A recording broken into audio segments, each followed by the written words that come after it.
When you talk about things that make you vulnerable and the intensity of how you act on those beliefs is high, people get goosebumps. Events in this goosebump zone include riding to certain death, a lion's roar, vocal performances, telling someone sincerely that you love them.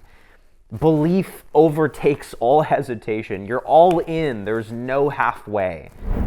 There are 3 speaking habits I want to share with you that will help you speak from this zone and make people feel awe at your words. My team and I have studied the habits of effective speakers quite extensively, and you can get into this zone by answering 3 questions. How do we make our voice sound profound? How do you descend into your words? And how do you expose yourself within your speech? Part of what makes a quote stick in our minds isn't just the words, the verbal engineering. It's the emphasis and the rhythm of the sentence. You merely adopted the dark. I was born in it. Molded by it. I didn't see the light until I was already a man. Notice the difference. It's not what is said, it's how it is said.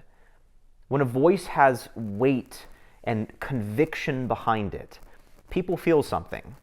Timothy Chalamet isn't going to give goosebumps with his acting if he's concerned about his voice cracking. When she skirt up on you, you just gotta yeet on her. You have to transcend the hesitation. The first technique to do this is a method I call vocal tracing. Take this list of profound quotes from movies and practice listening to each line, pausing the video, and then delivering that line aloud. So do all who live to see such times, but that is not for them to decide. So do all who live to see such times, but that is not for them to decide. I used to do this every day with Rod Serling's lines when I was struggling to overcome a speech impediment from a stroke I had when I was younger. You did this too when you were first learning to speak. A person's verbal signature, their acoustic DNA, the way that they sound, is learned from imitating their parents' speech patterns. Their emphasis, pausing, flow, rhythm. And those patterns in your speech can be changed by retraining your voice on a new model. The second vocal modification is learning to enter and exit different vocal archetypes. In our Elite Speak cohorts, we teach people to speak in different modes. We've studied the most effective patterns in rhythm and melody, and one of the most powerful archetypes is what we call the sage. It's the voice of wisdom. Here's one of our coaches demonstrating this. The sage vocal archetype is a calm authority. They speak with wisdom, with clarity. They value depth over hype, and every word they say has impact. When you whisper and lower your tone, people instinctively lean in and listen. We associate lowered voices with authority, wisdom, secrets, and Morgan Freeman. When you speak softly, it triggers the brain's salience network, which signals to the brain, this is important. And when something is important enough that it penetrates deep, it triggers the automatic nervous system, which causes those goosebumps. This is why ASMR is so popular and why modern movies have adopted a style of articulation that includes that, sort of Jason Statham, like deep, under the breath style of speaking. Before we answer the second question, the last change to make to your speech is to use simple language. Stephen Fry used to say that 4-syllable words are like salt. Too much salt distracts from the meal. One of the reasons why villains in movies are so mesmerizing to us with their words is because they talk about dark and deep ideas in simple rhythmic language. Thanos, death from Puss in Boots, Bane, they have insane belief in something and are trying to destroy half the world to achieve it.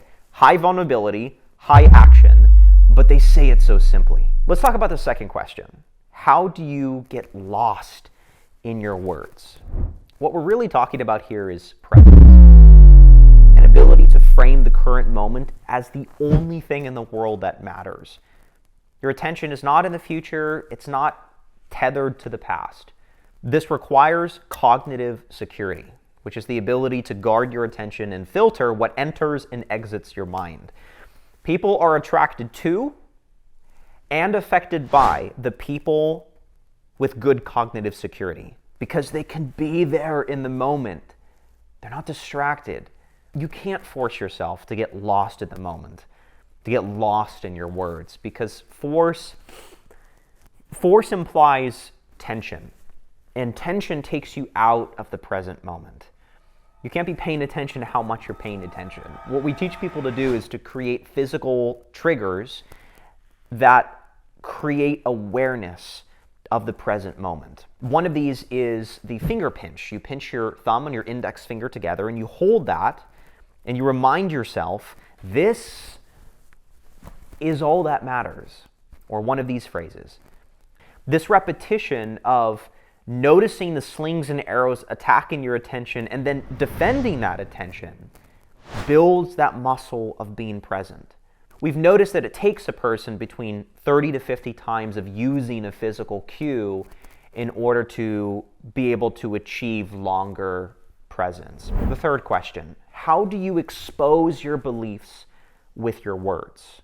How do we get higher on this axis?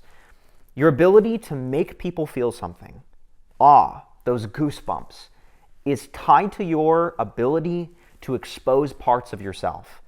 It's not about choosing the right words. When you hear a musician sing, you're not thinking about a better way they could sing those lyrics. When Jon Snow raises his sword, you're not critiquing his grip. When the Jurassic Park T-Rex roars, you're not analyzing its pitch. It's about surfacing your beliefs, bearing yourself. And that's uneasy. It's terrifying because you could stumble. I mean, a musician could falter on a note. Jon Snow could die. The T-Rex could, cough. You could be rejected. But that's why it's awe-inspiring. The ease of speaking about your beliefs depends on how well you live them. Action is what charges belief. It's why, political scripted speech is so empty, because it's low vulnerability, low action. We've seen no past reason to believe they'll make change, and so you have no reason to believe that they will. Each action you take supercharges a belief, and that carries over into the way a person speaks in subtle ways that are incredibly hard to fake. It might be a slowness in their speech, a change in posture, a break in the voice, or a small facial adjustment.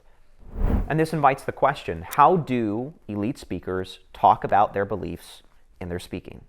Well, you can certainly start with these phrases here, which we've collected from great communicators. You can also do an exercise that we call the emotional bank statement. Start by picking a belief you struggle to express from this list. For example, I am grateful for those around me. And then ask, what proof do I have in my life that I've lived this? And you bullet point 3 examples of this.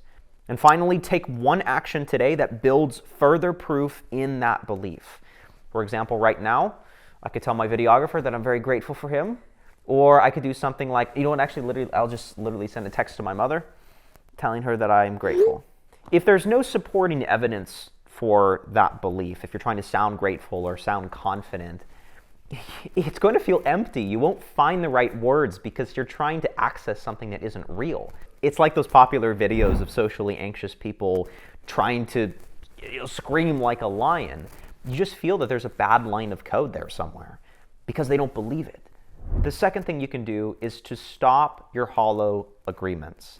Stop nodding your head or saying, yeah, with people about things you disagree with.